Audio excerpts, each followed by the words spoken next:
اور پھر نبی پاک صلی اللہ علیہ وسلم نے 10 سال مدینہ منورہ میں قربانی دی ہر سال.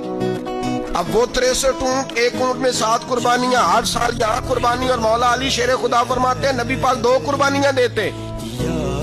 میں نے کہا حضور 2 جانور ذبح کر رہے ہیں آپ؟ تو حضور نے فرمایا ایک میری طرف سے، ایک میری امت کی طرف سے، غریبوں کی طرف سے. اور حضرت علی کو حضور نے وصیت فرمائی تو 2 دیا کرے گا. یا رسول اللہ صلی اللہ علیہ وسلم میں غلام ہوں، خادم ہوں. حضور نے فرمایا علی ایک تو نے اپنی دینی ہے، ایک میری طرف سے دینی ہے.